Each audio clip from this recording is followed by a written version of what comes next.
This is the first play in our haunted season. We have some other very exciting programs coming up in the near future. First off, next month we've got Dungeons and Monkeys, a charity gaming event, which is a very cool fundraising event which combines theatrics and the chance to play Dungeons and Dragons with some of our actors, including some who you will see at this very performance. Also next month we have a production that we are producing in conjunction with M&M Performing Arts Company, and that is going to be at the historic Lyndhurst Mansion in Terrytown. That production will be Sherlock Holmes, The Adventure of the Speckled Band. We've got some other cool stuff coming up. In February, we have Water by the Spoonful. In March and April, we have The Seagull. And in June, we have Sherlock Holmes, The Adventure of the Dancing Men. You can find more information about all of those in your program, and tickets are available online. Not in your program is another very special, exciting event, which we've just confirmed this week, so that's why it's not in your program. 5 years ago today, we did a production of Three Sisters by Chekhov.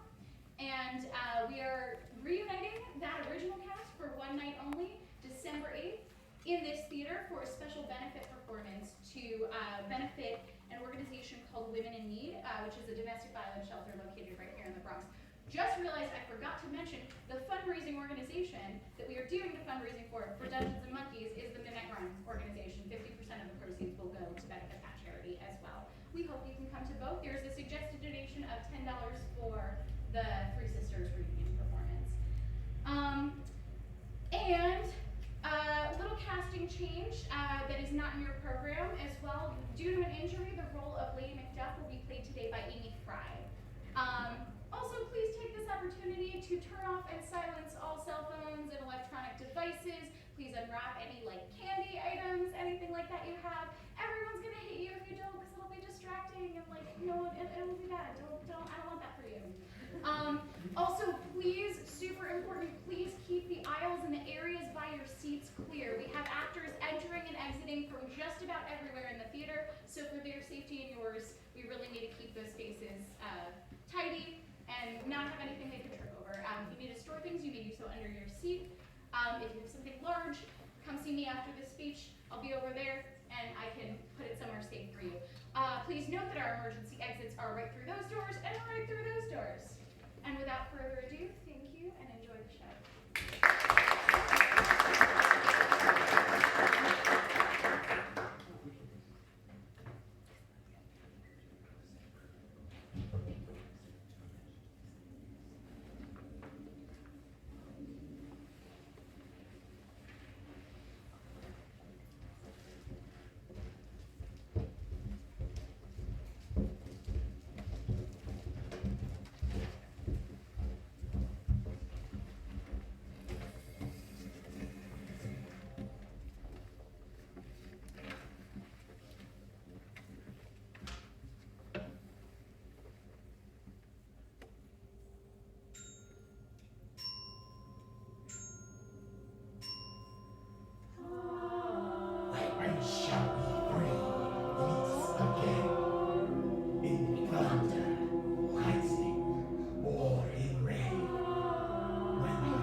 So foul and fair a day I have not seen.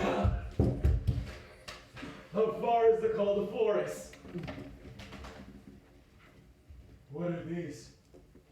So withered and wild in their attire, they look not like inhabitants of the earth, yet are on it. Live you? Or are you aught that man may question?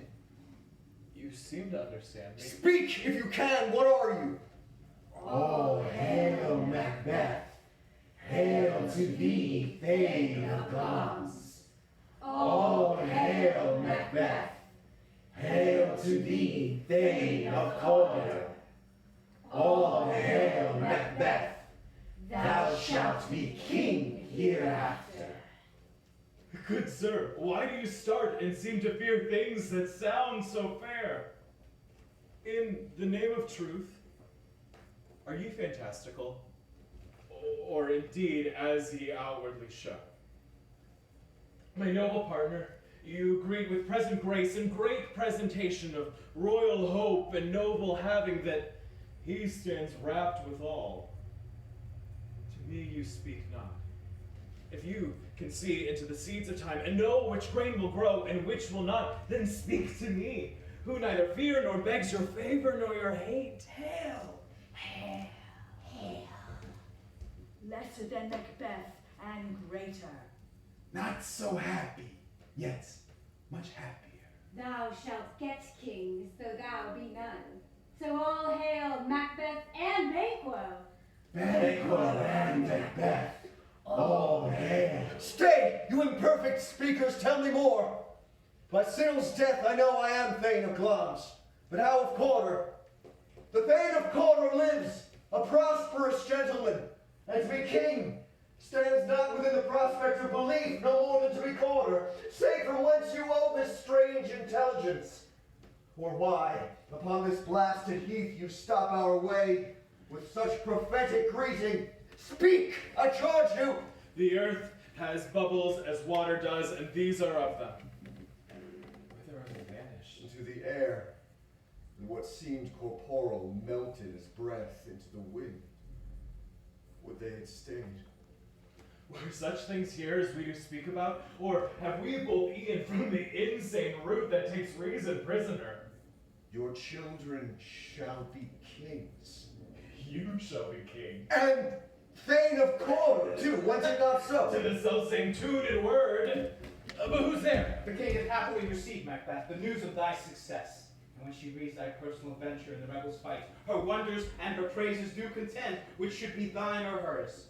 The stiffest hail came post with post, and everyone did bear thy praises in her kingdom's great defense, and pour them down before her.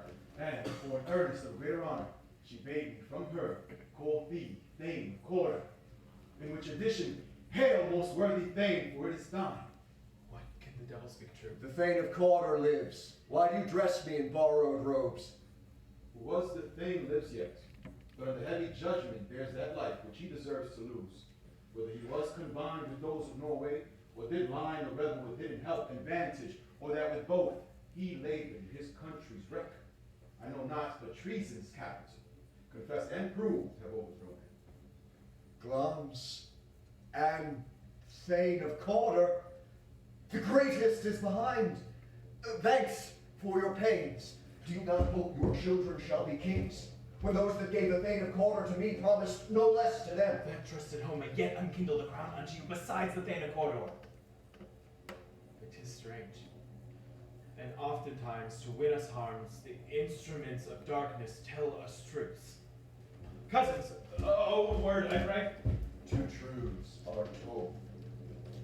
Happy prologues to the swelling act of the imperial theme. I thank you, gentlemen. This supernatural soliciting cannot be ill, cannot be good. If ill, why have it given me earnest of success, commencing in a truth? I am Thane of Cawdor. If good, why do I yield to that suggestion whose horrid image doth unfix my hairs and make my seated heart knock at my ribs against the use of nature? Present fears are less than horrible imaginings. My thought, whose murder yet is but fantastical, shakes so my single state of man. Function is smothered in surmise, and nothing is but what is not. Look how our partner stands wrapped. If chance will have me king, what chance may crown me without my stir? Come what come may, time and the hour runs through the roughest day. Worthy Macbeth, we stand at your leisure. Give me your favor. My dull brain was wrought with things forgotten. Kind gentlemen, your pains are registered where every day I turn the leaf to read them. Come, let us toward the king. Think upon what hath chanced, and at more time, the interim having waited, let us speak our free thoughts, each to other. Very gladly. Till then enough.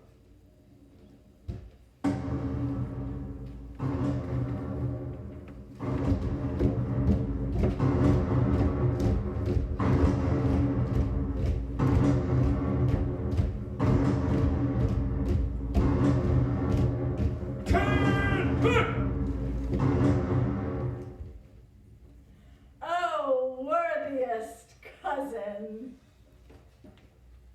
the sin of my ingratitude even now was heavy on me.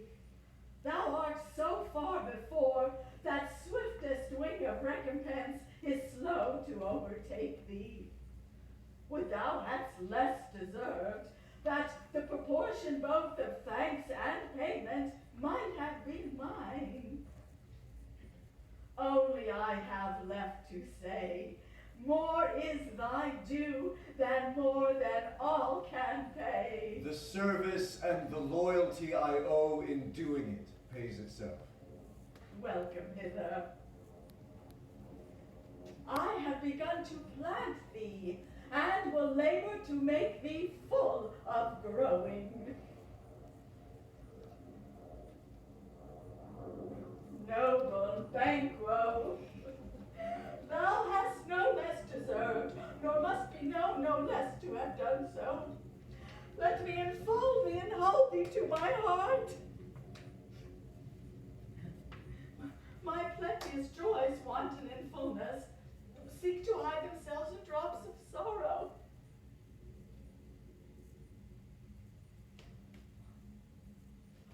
Daughter, kinsmen, thanes, and you, whose places are the nearest, know we will establish our estate upon our eldest, Malcolm, whom we name hereafter the Prince of Cumberland, which honor must, not unaccompanied, invest her only, but signs of nobleness like stars shall shine on all deservers.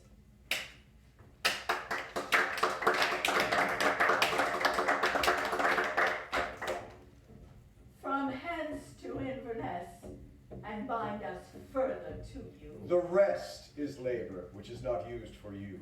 I'll be myself the harbinger, and make joyful the hearing of my wife at your approach. So humbly take my leave. My worthy Cawdor. The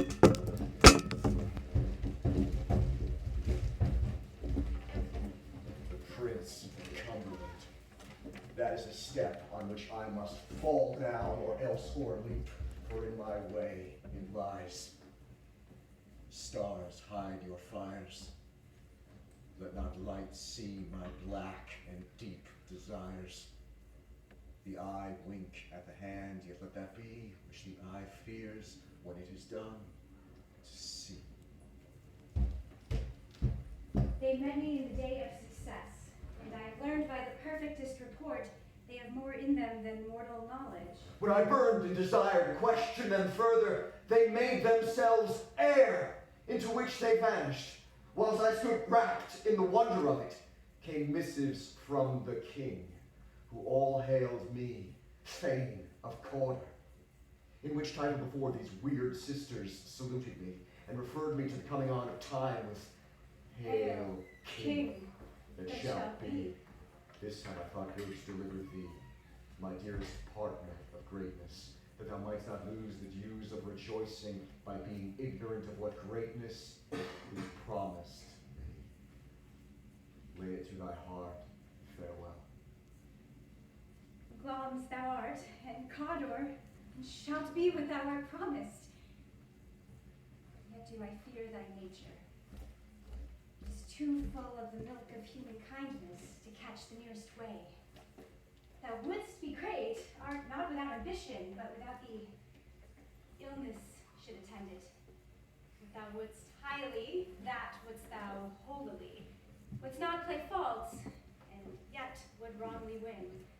Thou'dst have great laws, that which cries, thus thou must do, if thou have it, and that which rather thou dost fear to do than wishes should be undone. Hie thee hither, that I may pour my spirits in thine ear, and chastise with the valor of my tongue all that impedes thee from the golden round, which fate and metaphysical aid doth seem to have thee crowned withal. What is your tidings? The king comes here tonight. Thou art mad to say it. Is not thy master with her, who wert so would inform for preparation? So please you, it is true. Our Thane is coming. One of my fellows had the speed of him, who, almost dead for breath, had scarcely more than would make up his message. Well, give him tending. He brings great news.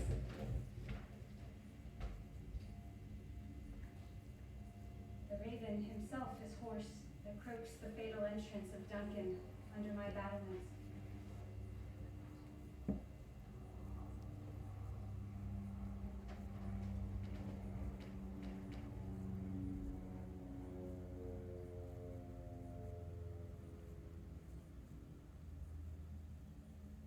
Come, you spirits that tend on mortal thoughts, unsex me here.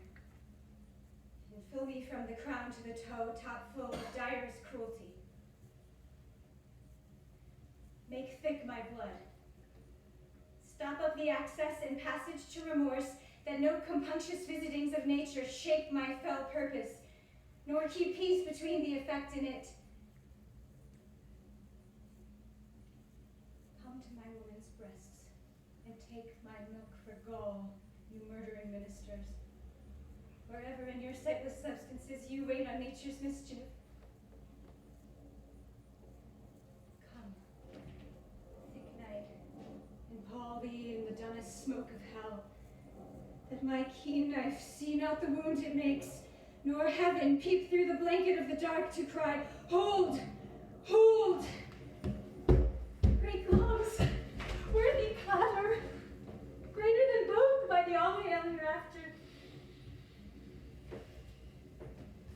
Thy letters have transported me beyond this ignorant present, and I feel now the future in the instant.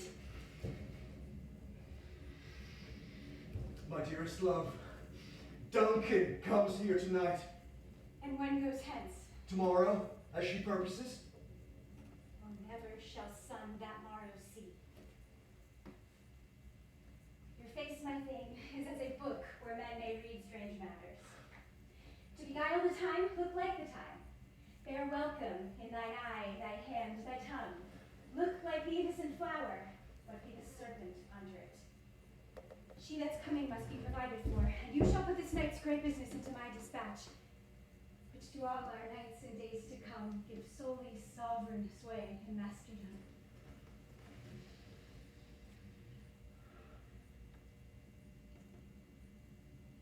We will speak further. Only look up clear. To alter favor ever is to fear. Leave all the rest to me.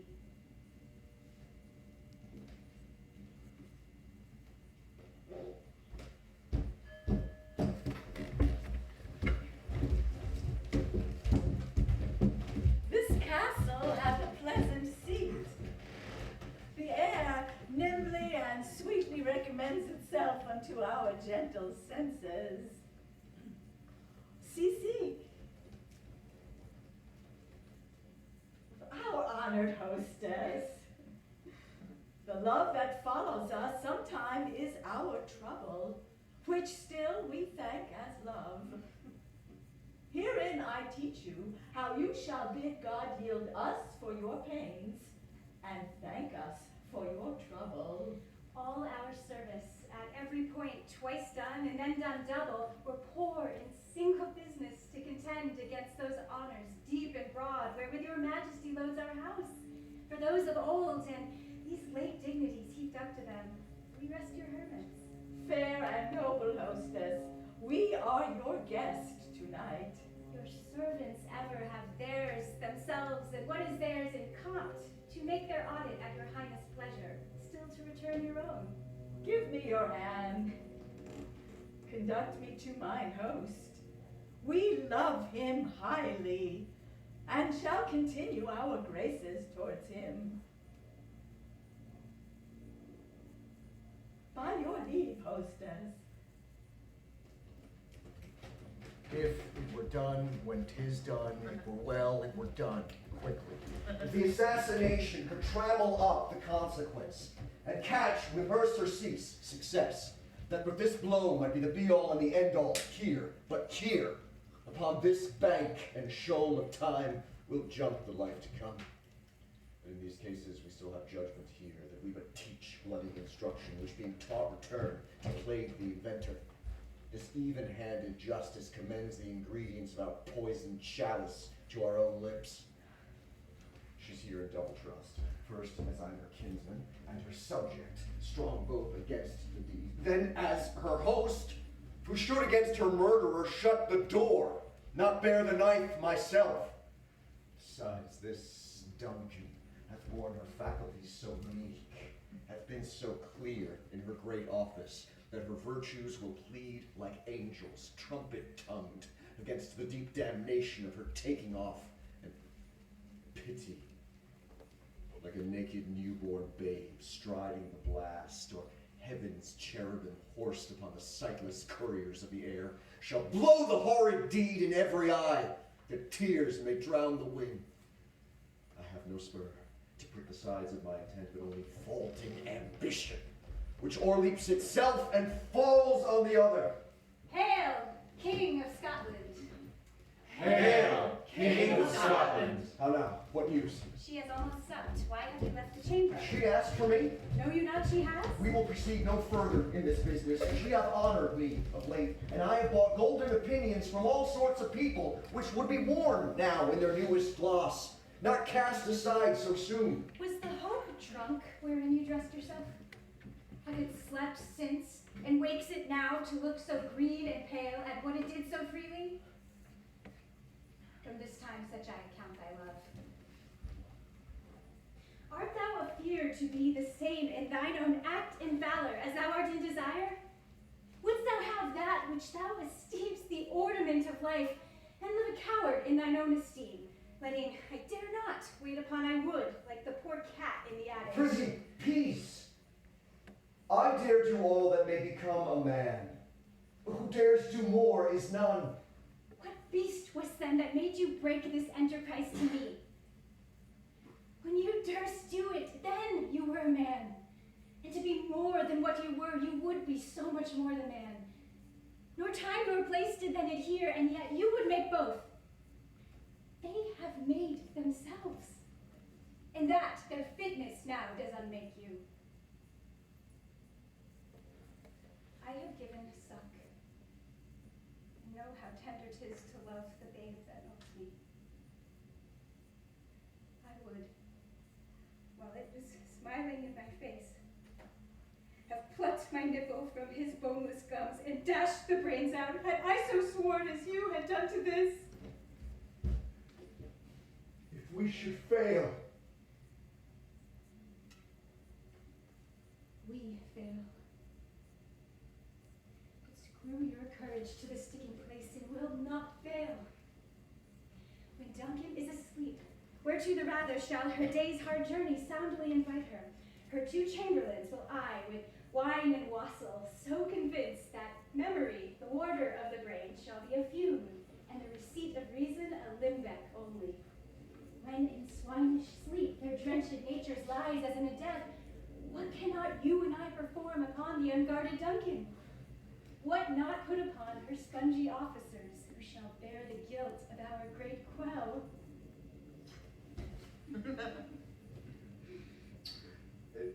bring forth men children only.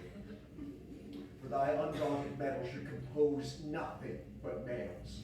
Will it not be received when we have marked with blood those sleeping two of her own chamber, and used their very daggers that they have done? Who dares receive it else, as we shall make our griefs and clamors roar upon her death? I'm settled. and bend up each corporal agent to this terrible feat. Away, and mock the time with fairest show. False face must hide what false heart doth know.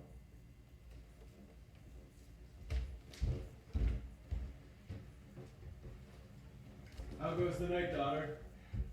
The moon is down. I have not heard the clock. And she goes down at 12? I take it 'tis later, sir. There's husbandry in heaven, and the candles are all out. The heavy summons lies like lead upon me, and yet I would not sleep. Merciful powers, restrain in me those cursed thoughts that nature can give way to in repose. But who's there? A friend! Good sir, not yet at rest, the king's abed. She hath been an unusual pleasure, and has sent great largesse to your offices. This diamond she greets your wife withal, and by the name of most kind hostess, and shut up in measureless content. Being unprepared, our will became a servant to defect, which else should free have wrought. All's well.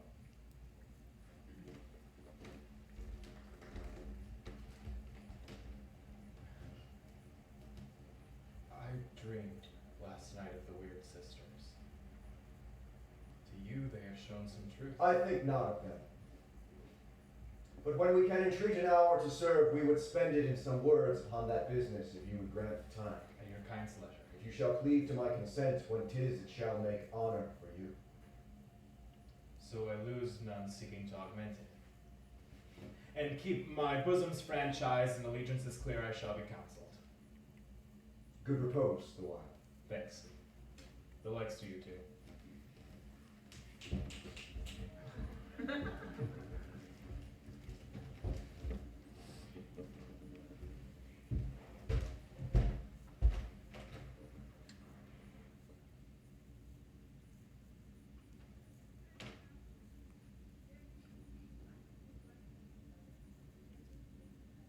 Is this a dagger which I see before me? The handle toward my hand. Come, let me clutch thee. I have thee not, yet I see thee still. Art thou not fatal vision, as sensible to feeling as to sight? Or art thou but a dagger of the mind, a false creation proceeding from the heat oppressed brain? See thee yet? Thou marshalst me the way that I was going. Such an instrument I was to use. My eyes are made the fools of the other senses, or else worth all the rest. I see thee yet? Another blade and dudgeon gouts of blood, which was not so before. There's no such thing! It is the bloody business which informs thus to my eyes.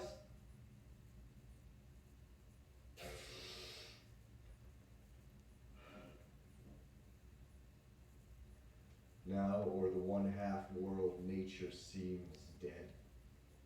Wicked dreams abuse the curtain's sleep. Thou sure and firm set earth, hear not my steps, which way they walk, for fear thy very stones prate of my whereabout, and take the present horror from the time which now suits with it. Whilst I threat, she lives.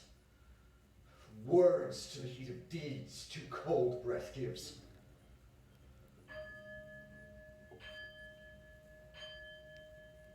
I go, and it is done. The bell invites me. Hear it not, Duncan, for 'tis a knell that summons thee to heaven.